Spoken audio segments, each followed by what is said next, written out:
Começa agora o BTCast. Teologia é nosso esporte.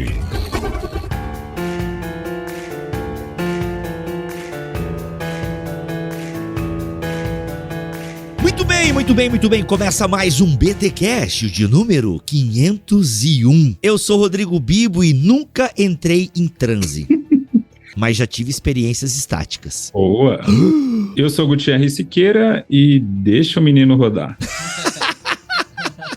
Ai, só quem frequenta meme entendeu a referência. Eu sou Alcino Júnior e quero me embriagar do Espírito Santo. Eita. Bem, eu me chamo Guilherme Nunes e eu acho que transe nem sempre é ruim, né? Pode ter algum transe bom aí por aí. Que é isso, irmão? Meu Deus. Transe. Será que tem algum... Meu Deus. Eu não quero entender essa entrada do Guilherme Nunes. Então, gente, é isso. Esse BTcast que chega até vocês graças a Thomas Nelson Brasil, e hoje vamos falar aqui sobre experiências espirituais com foco em transe, experiências estáticas e, claro, vamos falar um pouquinho sobre o nabiísmo, esse movimento profético de Israel. E tô com esse time aqui, show de bola, Gutierrez Siqueira, Alcino, aqui gravando in loco. Tive que mexer em todo equipamento aqui para que Guilherme Nunes gravasse in loco aqui nos estúdios da Bibotalk Produções. Eu falo desse jeito, a galera acha que é um baita estúdio, né? Não, mas é pra gravar aqui, é uma mesa com microfone, não tem nada demais, né? O pessoal já imagina aquela mesa do Flow ou aquele estúdio bacana de inteligência limitada. Não, a gente tá meio longe ainda desse rolê. Mas a gente tenta e tá aqui produzindo podcast raiz, podcast bacana e 12 anos de história. Gente, vamos lá então conversar sobre esse assunto, mas antes, é claro, vamos para os nossos recados paroquiais.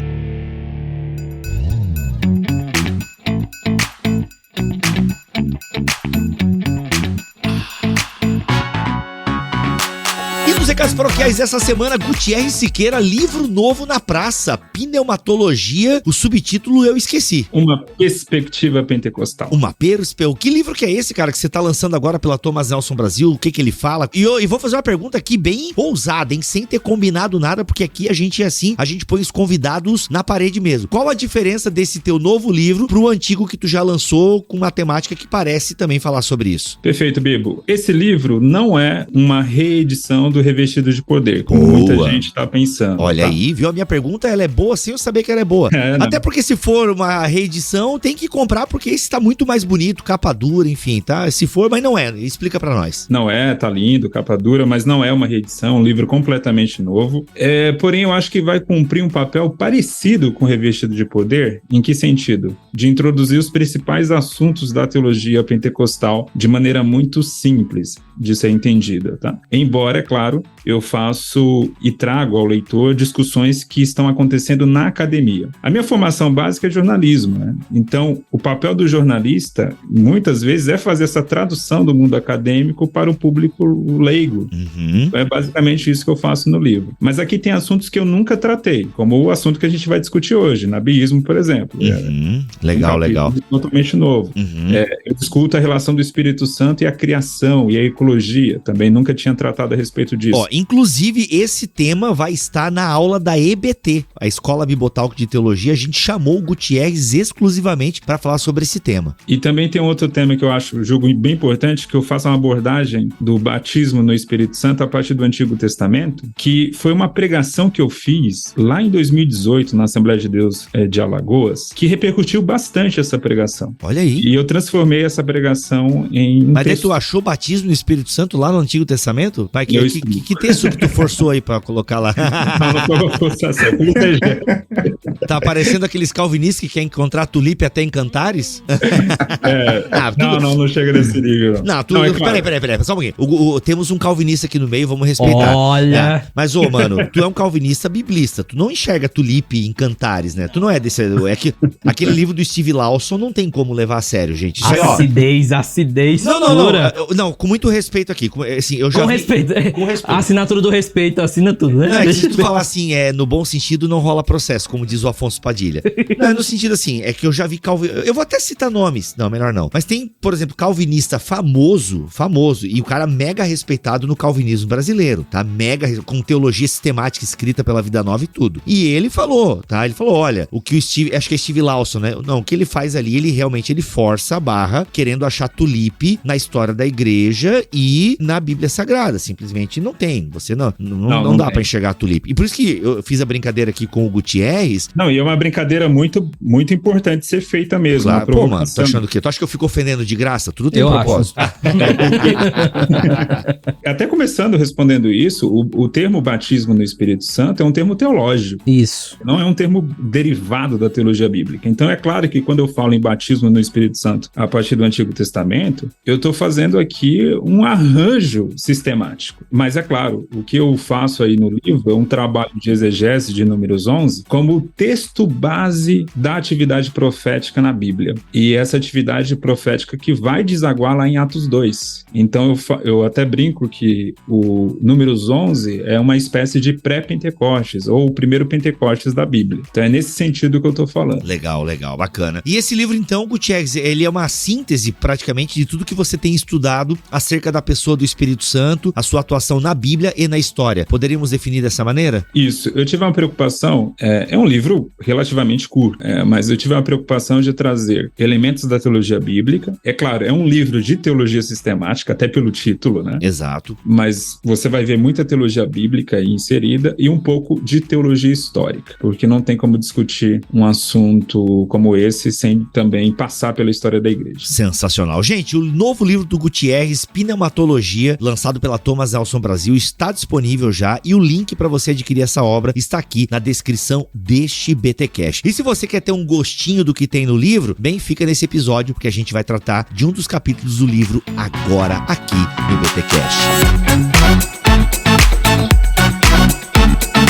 Atenção, você que está procurando o aprofundamento bíblico-teológico para o seu ministério, para a sua vida, você quer entender mais o mundo da teologia, as inscrições para o bacharelado em teologia, tanto presencial quanto o EAD, bem como o mestrado profissional em teologia da Fabapar, estão oficialmente abertas. As inscrições estão abertas. Galera, é o seguinte, eu fiz o meu mestrado na Fabapar, recomendo demais o mestrado profissional da Fabapar. E tenho amigos que fizeram o bacharelado lá, tanto o EAD como o presencial, e recomendo. Inclusive, pessoal, eu tenho uma relação legal com alguns seguidores lá do Instagram, eu faço uma roleta russa e eu interajo com a galera. E aí quando alguém comenta, mano, terminei meu curso lá na Fabapar e tal, seja uma pós-graduação, seja o bacharelado EAD ou presencial, enfim, eu vou lá, cara, e aí, como é que foi? E eu recebo feedbacks bem legais dessa galera, gente real, entendeu? Me dando um feedback real. Até quando eles têm uma coisinha assim que eles falam, pô, cara, isso aqui eu achei que poderia melhorar. Eu já passo pro pessoal da Fabapar e eles procuram, pô, Bibo, valeu pelo feedback e tal, a gente vai melhorar isso. Então olha só, você tá procurando um curso de teologia reconhecido pelo MEC, com professores capacitados que entendem de teologia, que amam a igreja, vai estudar na Fabapar. As inscrições estão abertas. E olha só, o EAD, o bacharelado EAD da Fabapar, ele é 100% online, então você pode fazer em qualquer lugar do mundo. Alô, audiência espalhada pelo mundo.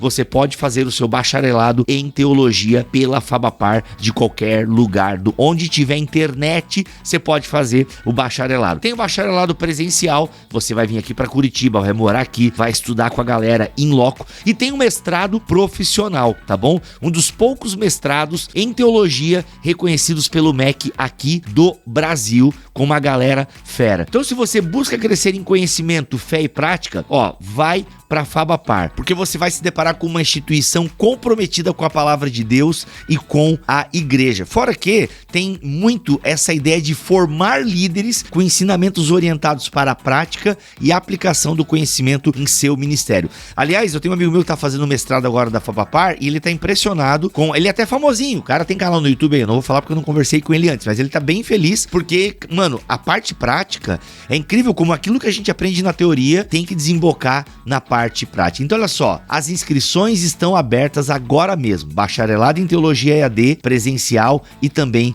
o mestrado, beleza, gente? Ó, usa o cupomzinho Bibotalk que te dá um descontinho aí nas inscrições e por aí vai, beleza? Espero vocês na Fabapar. Quer estudar teologia reconhecida pelo MEC? Vai na Fabapar. Ah, um parênteses aqui. É sim importante ter um diploma reconhecido pelo MEC e o MEC não fica metendo o bedelho como o pessoal fica, não, porque o MEC estraga o curso de teologia. Nada disso, isso é falácia, O MEC, ele orienta, o MEC, ele pede algumas disciplinas e sim, as disciplinas que o MEC pede são excelentes para a formação do ministro, para a formação da pessoa que vai ensinar e pastorear. Então, não fica caindo muito nesse papinho aí de instituição que no fundo não tem dinheiro para pedir o reconhecimento pelo MEC, porque não é barato, e aí fica inventando essas coisinhas aí, tá bom?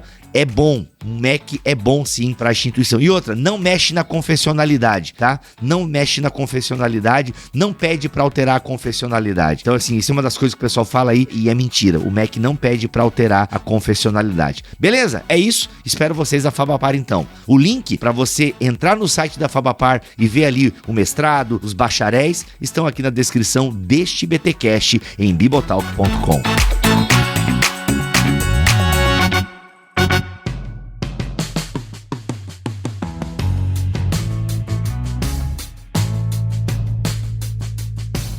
Vamos lá, meus amigos, estamos aqui para falar sobre transe, eu quero, depois que o Guilherme Nunes explique aquela entrada que ficou muito estranha, tá? Eu quero entender, mas enfim, o Nunes quer ficar por último, que quer entender aqui um pouquinho a pegada do Gutierrez. Só lembrando que o Guilherme Nunes caiu de paraquedas nessa gravação, porque ele não estava escalado, e quando eu fui falar do tema para ele, a gente começou a conversar sobre eu esqueci, e a gente apontei para uma placa na rua aqui da minha cidade, e a gente começou a conversar sobre outro assunto, e eu não passei a pauta para ele. Então o Nunes está aqui, realmente de orelha, e claro, vai dar aqueles pitacos, afinal é o Guilherme Nunes, o ChatGPT vivo da teologia. Mas vamos lá, o Gutierrez e Alcino, começa a falar sobre transe e sobre experiências estáticas. Eu queria definições desses dois termos, porque uma das acusações que fazem ao pentecostalismo é justamente essa ideia de que o pentecostalismo parece flertar e importar de outras religiões, essa ideia do transe, do estar fora de si e tal, e esse é um problema sério do pentecostalismo, porque a galera fica tudo fora de si, entram em transe, e isso não tem nada a ver com Deus, porque Deus não sei o que, papapá, né? É a questão racional, onde já se viu você perder a consciência, isso na verdade é a possessão demoníaca que tira a tua consciência, não a do espírito é racional, é a nossa mente transformada pelo espírito e tal, enfim. E você fala isso no seu livro Pneumatologia. Olha, se você não ouviu os recados paroquiais e você pulou, você devia, sério, volta lá pros recados paroquiais, porque a gente teve uma mini discussão teológica nos recados paroquiais, então volta lá pra você não perder essa treta, inclusive treta com calvinista, hein? Vai lá. Mas e aí, Gutierrez e Alcino, ajuda a gente a entender a diferença de transe, experiência estática e o pentecostalismo aí nessa bacia de experiências que às vezes as pessoas julgam ser desnecessárias e que parecem até outras religiões e não tem nada a ver com a Bíblia. Eu acho que o Gutierrez, ele define muito bem no livro essa questão, porque na verdade, o êxtase é uma experiência que a própria raiz da palavra êxtase, né, significa sair do lugar. Então, durante o êxtase, você tem uma experiência ali onde você se afasta um pouco da realidade à sua volta, mas não perde a consciência, tá? Então, no êxtase, você se mantém consciente, se distancia de objetos ao seu redor, do ambiente ao seu redor, mas você está consciente, você está tendo ali uma experiência de deslumbramento, de deslocamento, mas você está consciente, enquanto no transe você realmente você perde a consciência de onde você está, do que está acontecendo ao seu redor. Então, essa é uma diferença que a gente pode pontuar. Claro que o Gutierrez ele pode aprofundar mais esse conceito, mas eu acho que um ponto que marca a diferença entre êxtase e transe é justamente a questão de que no êxtase você, durante uma experiência estática, você não perde a consciência, você não perde o controle da situação em momento nenhum, diferente do que acontece no transe. Perfeito, o Alcino definiu muito bem. É importante também pontuar que quando a gente olha do lado de fora, se a gente está observando alguém em êxtase ou alguém em transe, a diferença estética é praticamente inexistente. É muito difícil você olhar e ver, aquela pessoa está com transe ou aquela pessoa está com êxtase. Se a baga do olho tá branca, é transe, né? Se girar a cabeça completamente ao redor do pescoço Aí é possessão. também. Já é Aí uma outra é coisa. possessão, mano. Aí é... Nossa. Aliás, Exorcista continua um baita filme de terror, gente. Eu sei que não tem nada a ver com o assunto, mas, mano, que filmaço. Tá louco. Não recomendo mesmo. Bom, tirando esse caso extremo da possessão, mas assim, a gente olhando realmente do lado de fora, a diferença é muito pequena. A principal diferença tá no nível de consciência, tá? Então, é como o Alcino falou, o êxtase, você tem consciência, você tem as suas faculdades mentais em pleno funcionamento, então você pode parar aquela experiência na hora que você quer. É por isso que nós falamos que à luz da Bíblia, nós temos na Bíblia muitas manifestações estáticas, muitas manifestações de êxtase, mas você não tem transe. Por quê? Porque o apóstolo Paulo vai falar o seguinte, que o espírito do profeta está sujeito ao profeta. O apóstolo Paulo quer dizer com isso que nós temos total controle das manifestações espirituais que experimentamos de maneira carismática no culto. Então, como temos controle dessa situação, nós podemos, de alguma forma, parar, frear essa manifestação. Então, a gente não está em transe, a gente não está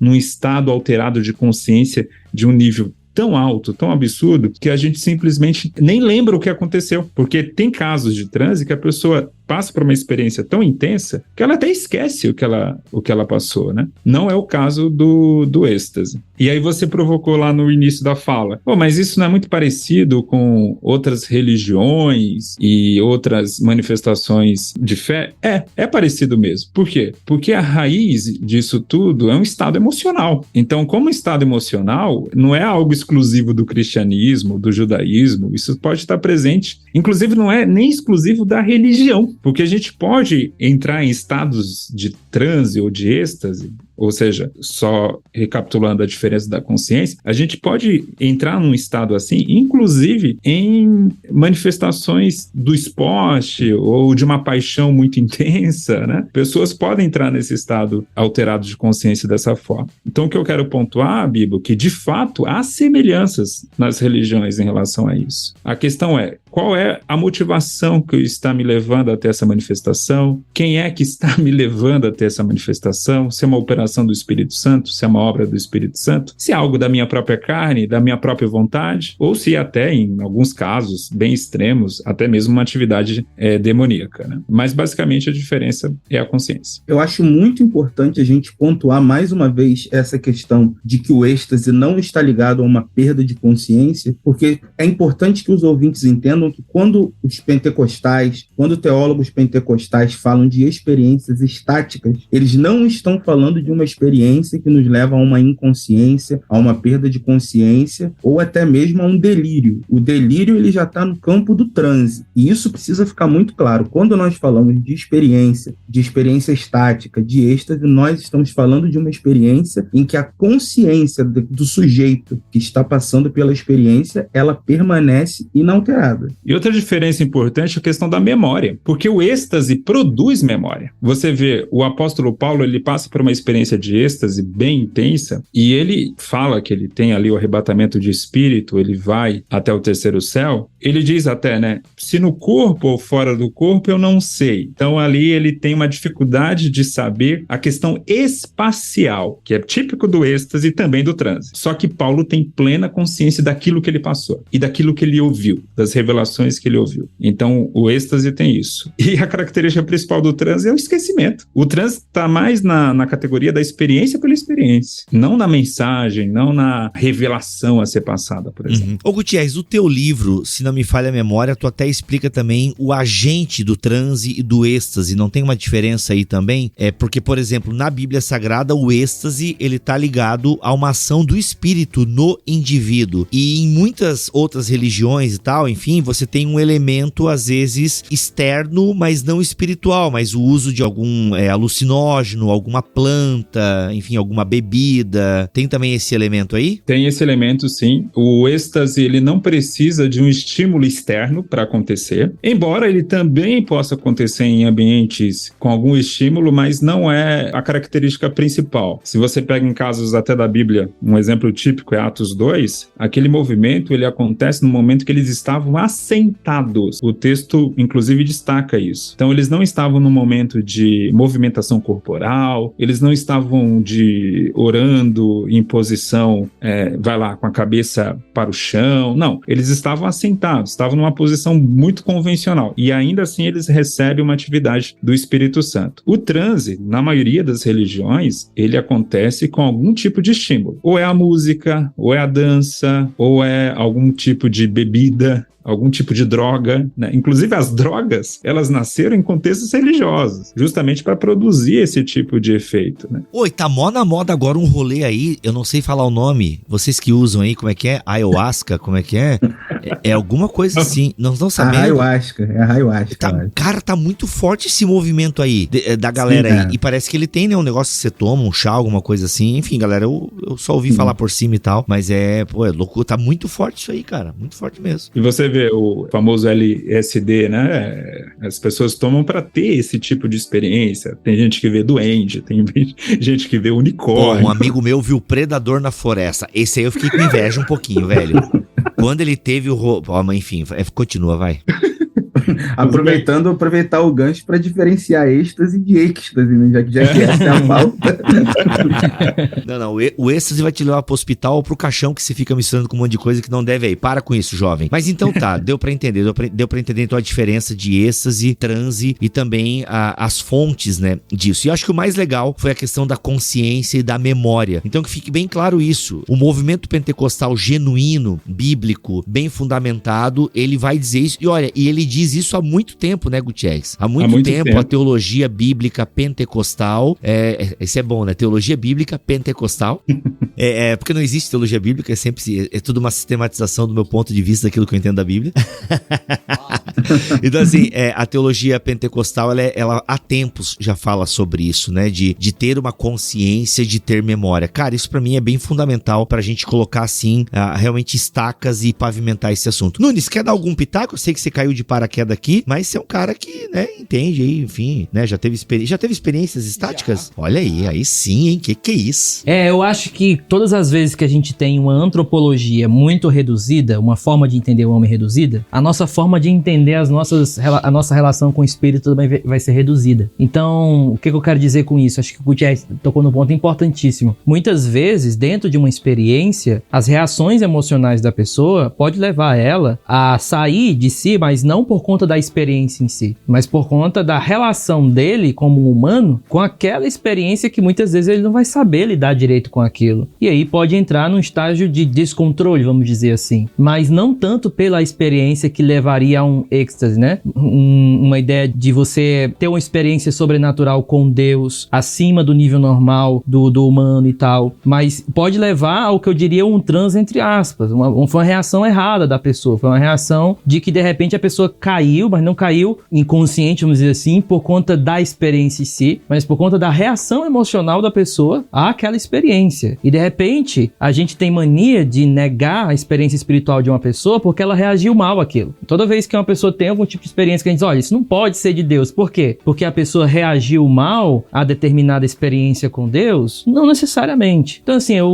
é interessante a gente pegar esse lance do êxtase, porque nós temos um grande cara que a característica dele é viver alcoolizado, era um filósofo grego, Dionísio, alcoólatra, e a grande característica dele vem aí da palavra êxtase, né? Vem dele, de que uma das características dele é que ele tinha um olhar para a realidade muito mais profundo e muito mais amplo. Sério, velho? Ou seja, as experiências transe ou a bebida alcoólica? Me explica esse rolê do Dionísio aí. A bebida alcoólica em termos filosóficos, o transe necessário para olhar a vida de uma maneira mais realista. Pô, se funcionasse para governar um país, mas enfim.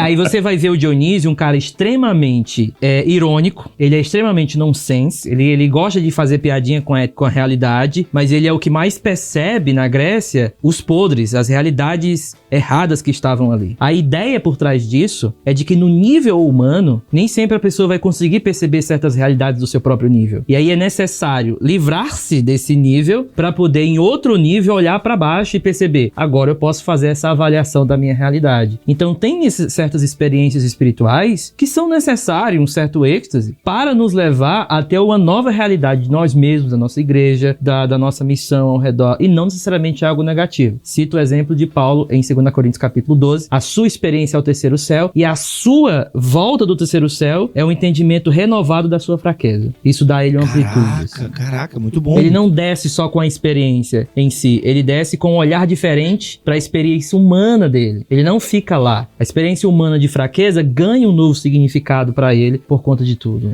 E antes do Alcino falar, porque ele levantou a mão aqui, mas eu preciso falar que isso lembra muito até, e a gente vai falar daqui a pouco sobre a questão profética, né? E o profeta é alguém que tem um encontro com Deus, uma experiência estática com Deus, mas que o leva para a realidade. E, inclusive o Miroslav Volf, teólogo pentecostal, se não me falha a memória, fala sobre isso, e isso é fantástico, cara, porque justamente a experiência estática me ajuda a viver na realidade e a entender e discernir a realidade. Muito bom. Fala aí, Alcino. Eu só queria fazer 2 observações, aproveitando o gancho do que o Guilherme falou do Dionísio. Quando eu falei na introdução sobre ficar embriagado pelo Espírito, é uma coisa até que o Gutierrez fala aqui no livro, porque nos anos 2000 houve aquele movimento, né, de adoração extravagante. Verdade. E que tinha muitas letras de música que tratavam dessa questão de se embriagar pelo Espírito. E o Gutierrez relata no livro uma coisa que acontecia comigo também. Eu tinha muita implicância com essa coisa de ser embriagado pelo Espírito, porque a gente entende a embriaguez como a questão do estado de estar alcoolizado, né? Mas, na verdade, existem outros significados para a embriaguez, e o Gutierrez coloca um deles aqui no livro, que a embriaguez ele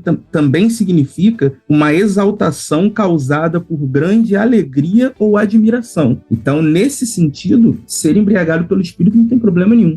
Essa é a primeira observação que eu queria fazer. E a segunda observação, ainda na questão do êxtase, que o Gutierrez falou do fato deles estarem sentados quando receberam o Espírito, e aí ele fala do antes, né, do êxtase. Antes eles estavam sentados. Mas eu queria destacar também a questão do depois do êxtase, do durante, que o êxtase, muitas vezes, ele reflete no corpo daquele que está sofrendo o êxtase.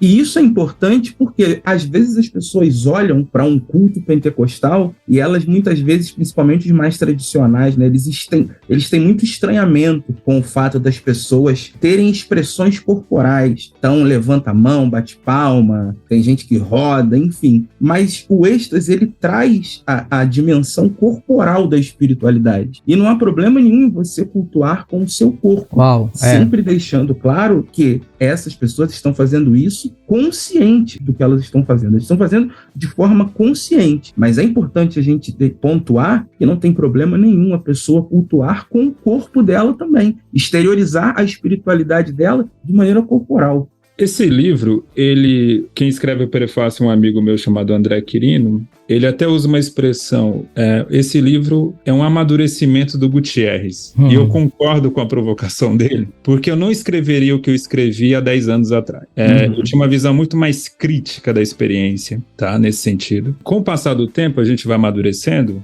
e a gente vai vendo que a experiência é uma manifestação, experiência emocional, estou falando aqui, experiência emocional intensa, choro, dança, gritos. Nem tudo pode ser jogado como meramente emocionalismo vazio, não. Tem substância aí também. Tem algo a ser considerado aí. Por que eu falo isso? A nossa tradição protestante, e o pentecostalismo, ironicamente, nasce na tradição protestante, ela é extremamente racionalista. E isso é um ponto que a gente sempre está destacando aqui no Bibotalk, porque é um fato. E essa tradição racionalista, ela tem uma desconfiança muito grande da experiência religiosa. E a experiência religiosa é uma forma de conhecimento também. Talvez não seja o melhor tipo de conhecimento ou o conhecimento mais equilibrado, digamos assim, ou mais sistematizado. Obviamente que não. Esse é o papel das letras da palavra. Mas é, sim, também um tipo de conhecimento. Eu posso falar por mim porque eu escrevi algo que eu vivi. Então, assim, a experiência de êxtase foi algo que eu vivi. Eu tive uma experiência, certa vez, adolescente, em que foi tão intensa, muito intensa, que eu tava como o apóstolo Paulo, assim, se no corpo ou fora do corpo, eu não sabia. Teve um momento que eu pensei, eu tô entrando no céu, de tão intensa que tinha sido a experiência, assim, foi algo muito lindo, e algo que me marca, é uma marca da minha história, é uma marca da minha vida, nunca mais aconteceu uma única vez, naquela intensidade, né? uma única vez. Mas eu dou graças a Deus por isso, porque foi um ponto de inflexão na minha vida. Foi um ponto de mudança para melhor, tá? Então, nesse sentido, a experiência me ajudou muito. Sim, eu acho super válido, e já falamos isso outras vezes aqui também, em podcast, inclusive com o Gutierrez, com o Kenner. Vocês tratam também um pouco disso, se eu não me engano, no livro que vocês lançaram juntos, o Sim. Autoridade Bíblica e Experiência do Espírito. Eu nunca lembro o nome do livro certo. Acertei? Caraca, mano, até quando eu quero errar eu acerto, é impressionante. É impressionante.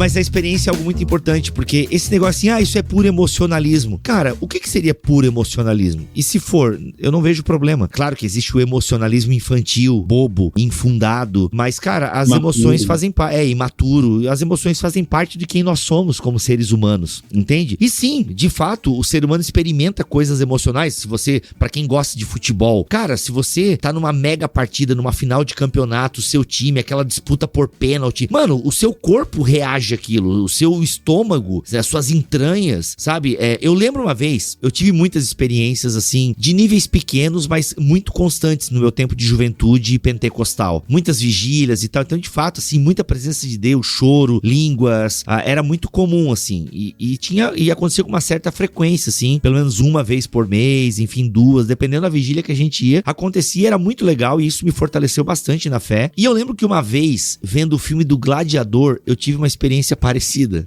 E aquilo na época, tem uma cena do Gladiador, não sei se vocês vão lembrar, é quando eles estão no Coliseu. Mano, aquela cena no Coliseu pra mim, na hora que entra aquela guarda romana, assim, pô, e a galera, e ele se organizando, mano, aquilo me deixou, eu entrei assim, eu me emocionei demais, assim, e a forma com que eu me emocionei, eu quase falei em línguas vendo o filme, entendeu? Aí você pode pensar, cara, viu, isso é dedução, isso já é uma influência e tal. Não, cara, porque eu sou um ser humano e as minhas emoções, e eu recebo estímulos, entendeu? A diferença é de onde tá vindo o estímulo. E eu creio sim que Deus manda estímulos, né, por meio do seu espírito e nos proporciona experiências dessa natureza. E eu tenho amparo bíblico para isso, né? Justamente. O apóstolo Paulo é um exemplo claro de alguém que não despreza a experiência, pelo contrário, ele incentiva. Ele só vai dizer, tome o devido cuidado. Que cuidado é esse? Essa experiência está te levando a exaltar a Cristo? É o que ele fala basicamente em 1 Coríntios 12:1. Ele está lembrando que a experiência religiosa grega também era estática, ou melhor, era em transe, mas que aquela experiência conduzia eles a ídolos mudos. Veja que Paulo está comparando a experiência pagã com a experiência cristã. E ele está estabelecendo uma diferença não estética. Ele está estabelecendo uma diferença de propósito. Sensacional, sensacional. Esse é o ponto. E você falou aí de esporte, cara, eu tava lembrando aqui, o Alcina fã de Fórmula 1, quando o Felipe Massa quase ganhou o campeonato... Foi em 2008. Lagos, cara, eu chorava naquele momento, eu gritava. Eu tava em ele. Sim. Interessante que o Bibo falou de futebol, eu vivi uma experiência desse tipo, assim, de pé. Eu vi de perto ano passado, eu vou muito a estádio, né? Eu tava num jogo... Mas tu é flamenguista, não é? Sim, justamente por isso que eu vou muito ao estádio.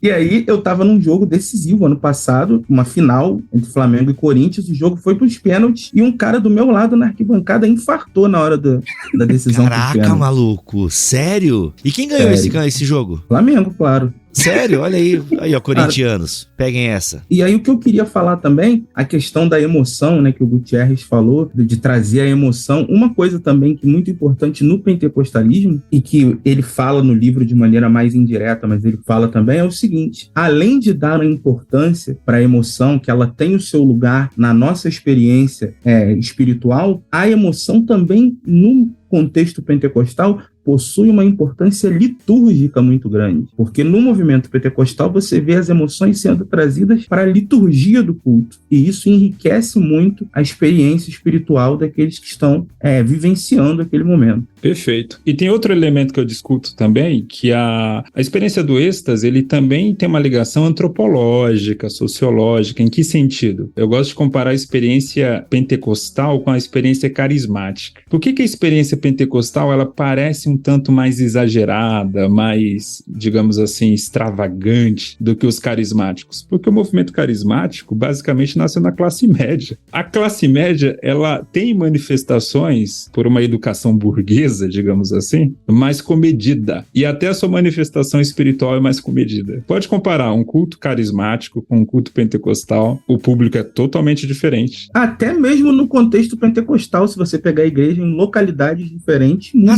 Na sede, a galera ali... Sim. O que isso prova? Que a experiência não é legítima? Não. Mostra que a experiência também se adapta ao ambiente. E que ela tem um caráter contagiante. Outro ponto que eu levanto aí também. Isso tá na Bíblia. Os caras vão prender Davi, ele tá na escola de profetas de Samuel, eles chegam perto e eles são tomados pelo Espírito Santo. E aquilo vira um frenesi absurdo ali. Esse caráter de, não seria imitação, mas de alguma forma de contaminação, não tô achando uma palavra adequada aqui, mas que pega um grupo, digamos assim, é algo que tá muito presente na Bíblia e na experiência. Contágio, Esse né? contágio, eu ia falar contágio, Isso, exato. um contágio. Tá muito presente. Quem faz parte de uma comunidade pentecostal já viu isso muitas vezes acontecer. 1, 2, 3 irmãos começam a se manifestar em línguas, de repente toda a congregação ali é tomada, né? Mano, é só o playback falhar, cara. Pronto. Tem sempre aquele irmãozinho que puxa, né? Que ajuda o pregador. Cara, pelo amor de Deus. Mas esse é mais caricato, o pessoal não segue. Agora, quando vai 2, 3, assim, que não estão todo dia fazendo isso, aí o fogo cai. Se a gente, eu não sei se vocês leram sobre o início do movimento que teve em Asbury, mas é assim, né? Tipo, é uma galera que a coisa vai contagiando e depois o próprio ambiente parece que fica tomado, né? Eu tenho alguns amigos, pelo menos uns 3, que foram a Asbury e o relato deles é igual, cara. Quando a gente entra lá, mano, tem uma atmosfera. Eu não gosto de usar muito essa palavra atmosfera, porque já parece que eu tô no worship, assim. Mas é isso, é um ambiente, ele tá diferente. O ambiente, todo mundo lá tá numa pegada. Alguns podem dizer assim, cara, mas quando a gente vai num show de comédia, a gente já vai com a boca frouxa pra rir também. Acho que tem a ver também com as perspectivas que a gente tá. Pode ter esse fator humano envolvido? Pode ter. Mas o fato é que quem foi lá, você percebia aquela reverência, aquela presença, tinha, assim, a coisa fluía muito lá nesse momento, né? Mas o fato de haver o fator humano reforça mais ainda a questão de que eles estão todos conscientes. Exatamente. Então, tudo bem ter o fator eu estar lá já predisposto àquilo, mas não anula também que há uma ação de Deus e que, sabe, é Deus proporcionando isso de maneira consciente a todos ali presentes, né? Sim. Sensacional.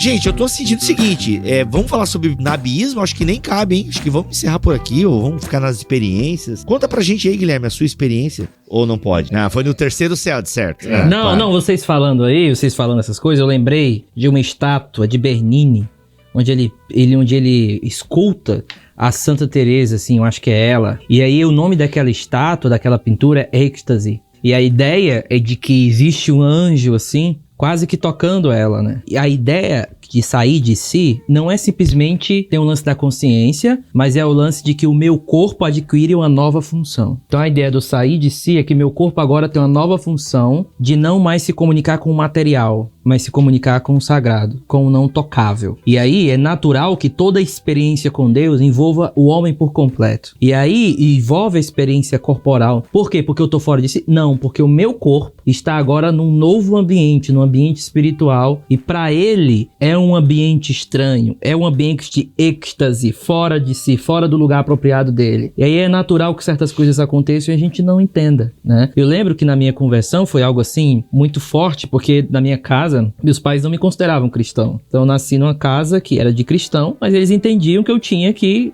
aceitar Cristo mesmo, chegar um momento da minha vida, né? E aí uma vez o meu pai estava pregando e eu lembro que durante a pregação dele, eu fui tomado, assim, por Deus. E eu sentia que o meu corpo, ele tava meio que tocando em novas dimensões que eu não sei explicar. Então, aquilo ali foi muito marcante pra mim, porque meu pai fez o apelo E no apelo eu levantei a mão na pregação dele, e a partir desse dia foi algo muito real pra mim.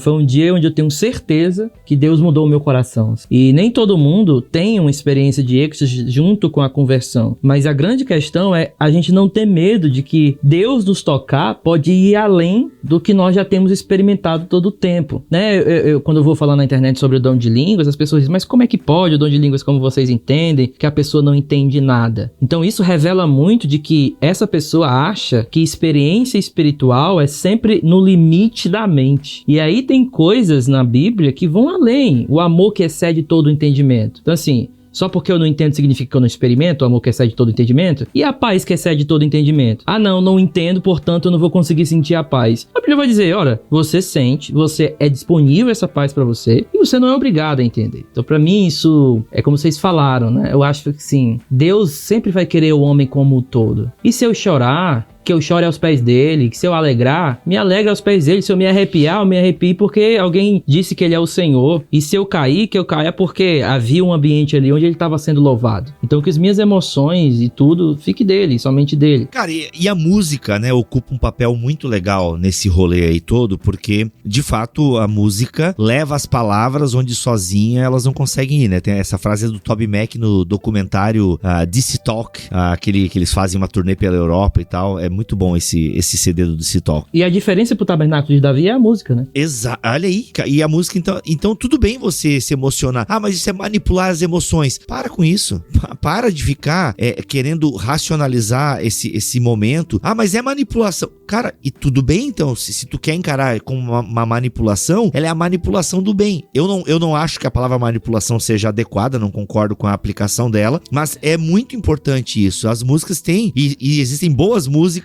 Por exemplo, Isaías 53, 63, 53, eu nunca sei, Isaías, serve só pra... 53. Meu irmão, Isaías 53 do Projeto Sola, já me levou a momentos muito legais de reflexão, de choro. Inclusive, eu tava vendo uma série agora na Netflix e tem um episódio que o cara vai na igreja e eles começam a cantar aquela música. Venha ao altar, aos braços do eterno Deus. Eu não sei se a música é essa. Cara, eu me emocionei vendo ali, cara, porque o personagem é tocado também pela música e tal. E é claro que isso, mas isso aí não define caráter. Mas naquele momento é importante e pode contribuir futuramente e tal. E a gente precisa se abrir. E eu penso, e assim, eu acho que não é obrigatório, mas se você nunca teve uma experiência com Deus, ao ponto de você, sabe, sentir assim que o tempo parou, você sentir assim que perdeu um pouco o chão, de você não aguentar em pé e você ter que dobrar o joelho ou você deitar mesmo, entendeu? Seria legal você conversar com Deus acerca disso aí, porque é bacana, hein? É bacana. Não é assim que eu tô dizendo pra você experimentar um bagulho. Experimenta esse bagulho aí que é legal, vai te dar um barato. Não é isso. Mas eu penso que é uma dimensão disponível da espiritualidade que nós temos em Deus e que muitos cristãos não acessam, justamente por uma compreensão equivocada e às vezes até limitada da experiência com Deus, da presença de Deus no momento de oração ou até mesmo da adoração pública. Não acessam, Bibo, e vão ser cristãos maravilhosos, pessoas boas, etc., moldados pelo fruto do Espírito, e tudo bem. Só que não acessar é também perder um tipo de privilégio que o Senhor nos dá. Então, assim, por que não acessar, né? Porque se isso está disponível pra gente, cara, isso molda, tudo bem, nem sempre molda caráter e basicamente, normalmente não molda caráter, mas muda, sim, percepções, como a gente vem destacando aqui. Eu tô lembrado, alguns anos atrás, eu estava ouvindo um hino na igreja e as crianças estavam cantando um hino chamado Ergue-se a Cruz, da Shirley Carvalhais, um hino mega tradicional no meio pentecostal assembleano, né? Cara, é basicamente um hino que fala sobre a morte de Jesus, a paixão de Cristo, e ele termina assim bem triunfante sobre a ressurreição. Naquele momento triunfante da música, falando da ressurreição, as crianças começavam a chorar e eu me derramei de lágrimas assim, porque foi uma coisa tão linda. Quando eu lembro dessa experiência e eu vou ler um livro mega acadêmico discutindo a ressurreição de Jesus numa perspectiva histórica, não sei o quê, às vezes essa discussão para mim não faz nenhum sentido, porque eu senti Jesus ressurreto naquela música. Então assim, eu não tô dizendo que essa discussão não seja importante, só tô dizendo que a discussão não me leva a uma incredulidade, porque eu já experimentei o Cristo vivo por meio de uma música. Assim, Jesus estava ali. Não é só a música, né, Gutierrez? Eu vou me meter na tua experiência e eu nem tava lá. É no sentido que não é só a música, é um contexto comunitário de adoração, sabe? Sim, você vê tanta paixão envolvida ali Exato. nas crianças falando da ressurreição É a de questão Jesus. corpórea, né? E o muito legal de um ambiente carismático pentecostal é que, e aqui não é uma crítica, tá, gente? A ambientes que não sejam dessa ordem, dessa natureza. Mas eu tô dizendo que é legal no movimento pentecostal e numa igreja carismática, enfim. Cara, é que você pode levantar a mão, chorar, você pode se prostrar e ninguém vai achar estranho, não vai ter uma quebra de protocolo litúrgico, entende? Alguém pode dizer, mas a minha igreja tradicional isso também pode ser feito. Não, a gente sabe que pode ser feito. Mas muitas igrejas tradicionais, se alguém fala isso ou solta até um aleluia no meio do culto, a galera olha pra trás pra ver quem é que falou aquilo. Eu sei porque, gente, é experiência aqui, tá? Já frequentei algumas igrejas tradicionais por muitos anos, principalmente no meu tempo de seminário, e é algo assim que por mais que não seja proibido, não é normal, entende? Eu quero deixar bem claro, eu não estou dizendo que igrejas tradicionais proíbam isso. Algumas igrejas vão proibir mesmo, né? Ninguém fala em línguas aqui nessa igreja. Algumas é proibida mesmo até por conta da sua pneumatologia. Mas não é comum você ter essa coisa assim, sabe? Essa experiência corpórea e essa participação do corpo na liturgia e na adoração pública. Não é comum. Por mais que não seja proibido, não é comum. E pra mim, uma das grandes questões positivas do movimento pentecostal e da adoração pentecostal pública é isso. É que é normal. Você pode chorar, você pode berrar, você pode se prostrar, a galera se abraça ali e já começa a chorar, entendeu? O grupo já começa a orar. Existe uma fluidez do espírito que é sensacional. Sensacional. E vai lembrar também que essas experiências de êxtase não são exclusividades do movimento pentecostal na tradição cristã, inclusive, tá? A gente tem uma riquíssima tradição cristã mística que tem êxtase para dar e vender. E foram, assim, se você pega Teresa d'Ávila, João da Cruz, vai ler o texto dessas pessoas. São textos riquíssimos, de uma teologia muito rica, mas que basicamente é uma teologia da experiência.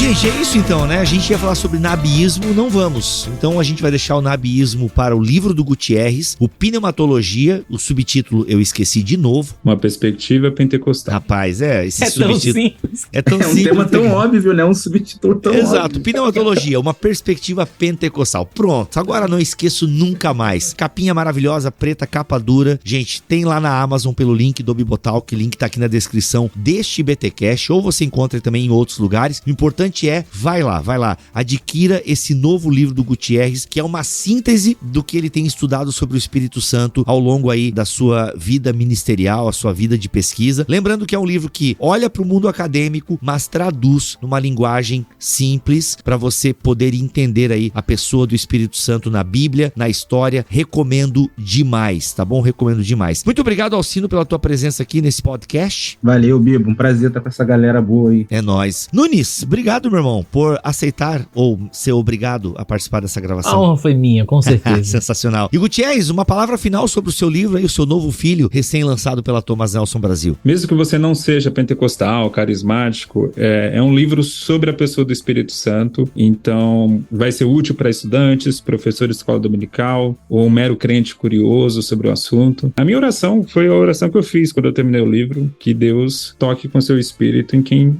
vai ler esse livro. A minha ideia não é meramente trazer conceitos teóricos, mas uma fome, uma sede pelo Espírito Santo. Muito bom, gente. Pneumatologia, uma perspectiva pentecostal, já está disponível. Obrigado, Gutierrez. Parabéns mais uma vez por essa obra. Mas, Bibo, vocês falaram que iam falar do nabiísmo, movimento profético. Não vamos. Vamos ficar devendo essa daí pra vocês. Vai lá pro livro. Ou, atenção, você que é mantenedor do nosso ministério, em breve a gente pode gravar alguma coisa aí pra vocês também.